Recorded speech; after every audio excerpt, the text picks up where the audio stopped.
Yo, what's up, gamers? It's your boy, Jackson, back with another video. Today we're gonna be playing Ocarina of Time on the DS. I don't have a good way of recording this, so I'm just gonna hold my phone up here. And I know what you're saying. Oh, you're gonna be playing like a game with one hand again. I know it's gonna be very difficult, especially with Doc ruining everything. But I believe that this is the only way. So let's just go into it. I'm still sick. So that's a major issue. But basically, you guys have been telling me, oh, you shouldn't be so hard on Ocarina of Time. It's a really good game. All you need to do is play the 3DS version. And I did. I started this 3DS version. And oh my goodness, it was so much better than the Nintendo 64 version. I could actually do things. You saw me like failing really badly in the Ocarina of Time video. That was only just because it just had the worst controls ever. This game just has the best controls ever. Honestly, it was amazing. Honestly, brilliant, super cool experience. I really loved it. Yeah, so we're just gonna mash through this text really quickly. This is geabora. So, he is an owl. He has this really banger soundtrack. It's so crazy. Anyway, I've been watching a lot of Zelda trailers, particularly the first one, and honestly, kind of makes me a little scared. I'm scared for the new game, Zelda Tears of the Kingdom, because it just looks like more of the same. And honestly, I wanted a completely different experience from the original Breath of the Wild. Not because it's a bad game, but I believe it's a very deeply flawed game, and I feel like you could easily fix those problems. But I don't know how Breath of the Wild Tears of the Kingdom is going to address it. Also, there's another problem. The other problem is there was this one direct.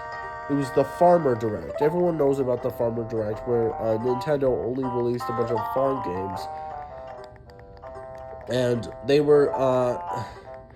showed off all these cool games too, like Pikmin 3, Bayonetta. They had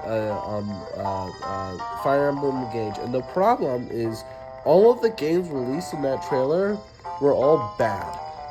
Fire Emblem Engage, nobody liked that game. It was a bunch of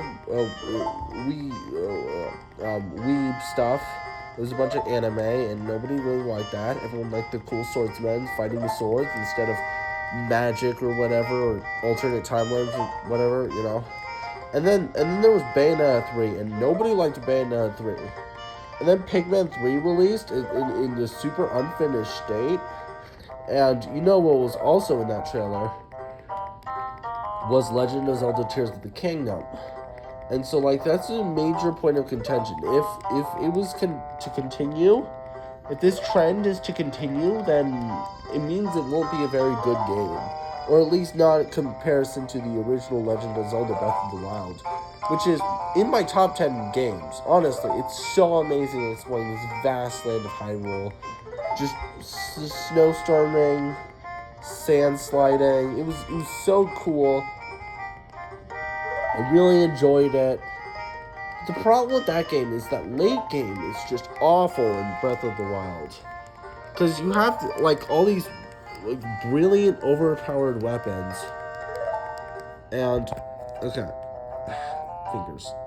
Yeah. You have these really overpowered broken weapons at the very end, but they all had durability, so they could break. I feel like what they should have done is made the super powerful endgame weapons unbreakable. Not like the Royal Guard stuff, because that's like a important thing. But probably the Lionel Gear. Lionel Gear should be unbreakable. I mean, if a Lionel can wail on you for 15 hours with a sword, I feel like you should be able to do that with other things. Chill out. Anyway, so I'm very sick, actually. I'm very sick. My dog is barking, and for some reason, I'm just noticing this now, but I'm mashing through the text and it isn't ending. Wait, I'm gonna slow this down, okay? Okay, let's see.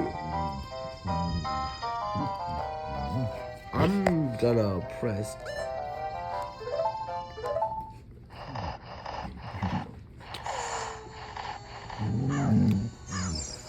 I guess that's Keapora geabora for you.